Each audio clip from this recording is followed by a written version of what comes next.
Good morning, good morning, good morning. Praise the Lord and good morning, everybody. You're welcome to another edition, another episode of our Good Morning Grief Devotion. It's your boy, Pastor Corey Allen Duncan Sr., and I'm so happy, so excited, so ecstatic, so elated to have this time and this opportunity to come to you on this Monday, this morning, this Sunday, April the 30th. This is indeed the day that the Lord has made. He has commanded us to rejoice and to be glad in it. This is the daily grief devotional that is strategically designed to help you to navigate through your grief one day at a time. You ask, what is grief? I'm so glad you asked. Y'all could probably say it with me now by heart. Grief, it is the natural and normal response to loss, change, and transition that results in the expressions of feelings and emotions. Grief is what you feel on the inside. Mourning is how it is expressed on the outside. Therefore, we don't suppress it, but we express it. And that's why we say, good morning, good morning, good morning, because mourning is a good thing. Mourning is a great thing. And we are excited to have the opportunity to mourn in community, to mourn together, to mourn in a way that will continue to help us to heal on our grief journey. So I thank you for joining us on today. We are excited to be here. We are excited about what God is doing in the midst of our life. Today, look, I'm super duper excited about today's devotion. You're going to see why in a minute. Come on. Our grief quote comes from Cassandra Clare, who says, whatever you are physically, male or female, strong or weak, ill or healthy, all those things matter less than what your heart contains. If you have the soul of a warrior, you are a warrior. All those other things, they are the glass that contains the lamp, but you are the light inside. All those other things, they are the glass that contains the lamp. Here it is. But you are the light inside. Today, I want to take this topic from an old school song by Tony Terry. I don't know if y'all remember Tony Terry. Everlasting love, everlasting love, everlasting, the kind of love that will never die. Y'all don't know about that everlasting love. We'll talk about everlasting love. It's going to make sense in a minute. Check this out, y'all. Woo! I often say that grief is, most of all, a spiritual journey. Grief is, most of all, a spiritual journey. It is our souls wrestling with the temporary and transitory nature of human life here on earth. I think that is very beautifully stated. It is very accurate. Grief is a spiritual journey. It is our soul wrestling. What is our soul wrestling with? It is our soul wrestling with the temporary and transitory nature of human life here on earth, right?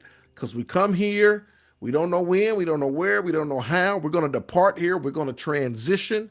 So grief becomes our soul wrestling with the temporary and transitory life here on earth. We start to wrestle. We're wrestling with loved ones who are here and then loved ones who are transitioning, right? We begin to wrestle with that loss, with that change, with that transition. And that is what grief is. It's our spiritual journey. Here it is. Our souls, this is what we got to know and understand. Our souls are the immortal lights inside of us. The remainder of the facts of our existence are simply the container for our souls. Oh, I love it. Our souls are the immortal light that's on the inside of us. It's immortal. Our souls never die. It's the container, the flesh, the blood, the bones, what we see, our eyes and our skin and all of that. It's the container. It's the shell that houses the soul. It is the container that houses the soul. That's why Paul says, if our earthly house of this tabernacle is dissolved, we have another building by God, not made by hands, eternal in the heavens. That if this earthly house, this tabernacle, right, If it malfunctions, we got sickness and disease, right? And sickness and disease and a heart attack, you know, causes the body to malfunction, and cancer causes the body to die and malfunction, an accident, or some type of tragedy, a bullet, or whatever the case may be. We die, right? And they hurt the container or they kill the container, the body. But you got to remember, our souls are immortal. Watch this. Our souls are the immortal lights inside us. The remainder of the facts of our existence are simply the container of our souls. Our bodies and our careers and our belongings are simply the glass that contains the lamp that is our soul. The essence of you is not your physical body, it's your soul. Our bodies, our career, all of this stuff, it is the glass that houses the soul. And I know you know this, but check this out. The thing is, our love for the person who died lives where? In our soul.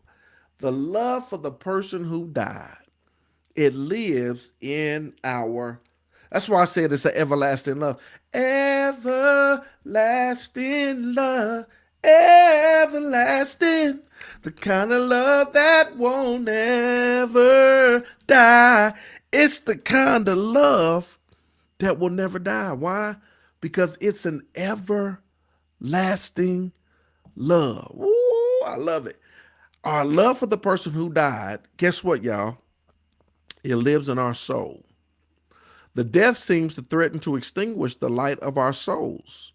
Our grief is deeply and profoundly painful. The death seems to threaten to extinguish the light of our souls. Our grief is deeply and profoundly painful.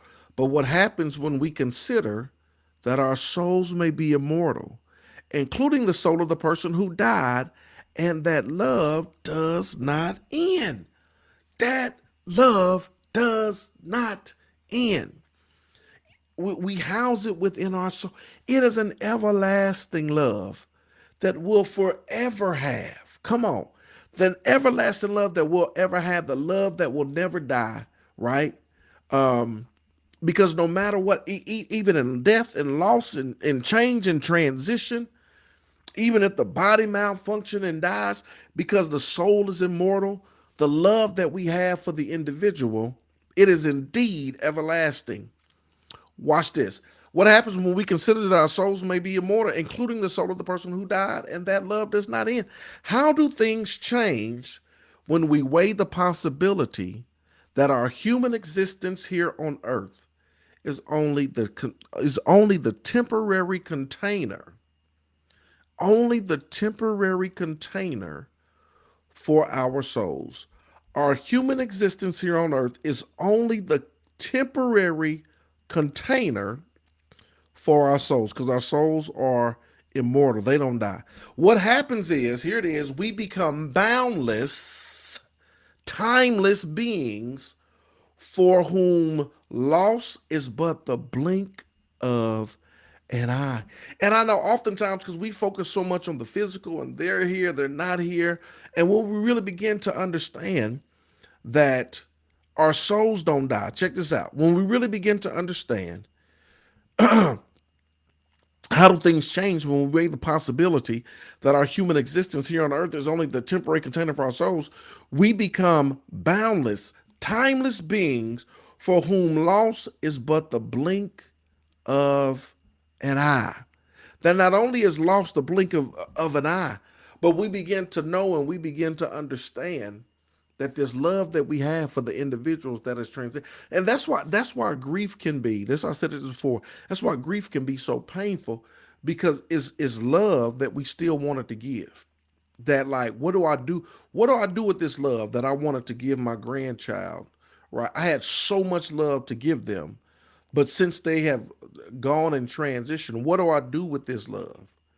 I had so much love to give to my spouse. I had so much more love to give to my mother and my father. I had so much more love to give to my brothers and sisters. But what do I do with all of this love that I have that was reserved for them, that I wanted to give to them? right? But they're no longer here. What do I do with this love, right? And that's why the everlasting love within the soul that will never die, right?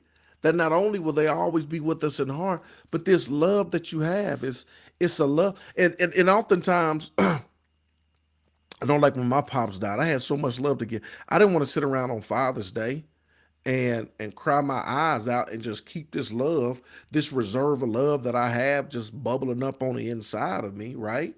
So what did I do? I threw a conference for young men. And instead of sitting at home and crying my eyes out, I threw a conference for young men and poured my heart out, right? To give them the same love my father gave me, showed them the same love my father showed me, taught them the same lessons my father, because I had so much love that I wanted to still give to him that I said, I'm going to give this love to them, right? Because it's on the inside of me. And so we begin to realize and understand a few different things. That this love is everlasting. It's a love that will never die, right? And oftentimes we can take it. I've seen people do scholarship funds. I've seen people, adopt other people, whether just a mentor or spiritually or the case may be. I've seen people, like I said, I threw a conference, started having breath. I started doing all of these things in honor of people that have transitioned because I have an everlasting love that will never die.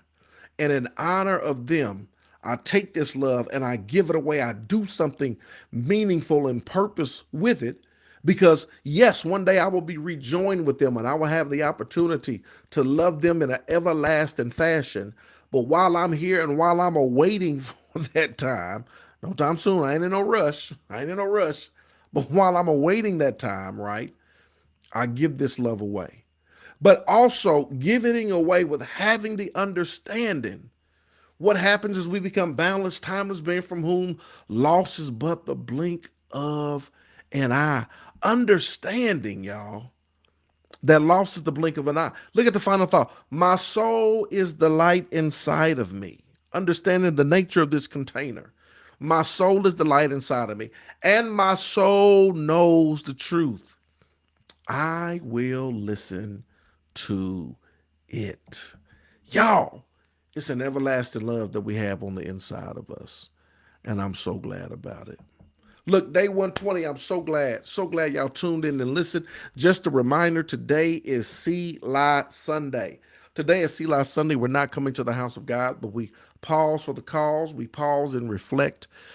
We reflect on what God is saying, what God is doing in this season of our life, what God is saying in this season of our life. We take the time, y'all, on today to strategically and intentionally rest our bodies, recharge our emotions, and refocus our spirits. So I hope and pray in a very special way that you take full advantage of this time of rest, this time of recharging, this time of refocusing, even in the midst of your grief, wherever you may be, whatever God may be doing. Pause and reflect. What is God saying? What is God doing? Where are you on your grief journey, right? Look back over your life. What steps? Look at the ground you gained. Look at the progress you've made, right? This is a wonderful day. This is a wonderful opportunity for you to pause and to reflect upon where you are, what God is doing in your life, where you are in your grief journey, what's happening, what's taking place, and let God have his way in the midst of your life. Look, I know it's Sunday. We keep it short, even though we're not going to the house of God. I want you to really be able to maximize your time of reflection on today, your time to pause and reflect, your time to really to be intentional about arresting your body, recharging your emotions, and refocusing your spirit. So I hope and pray you have a sensational Sunday. I hope and pray you have a wonderful weekend. I love you with the love of the Lord. And don't forget that everlasting love, the kind of love that will never die. I love y'all. Let's go.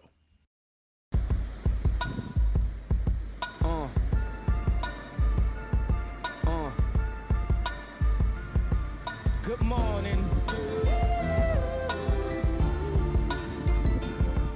Good morning.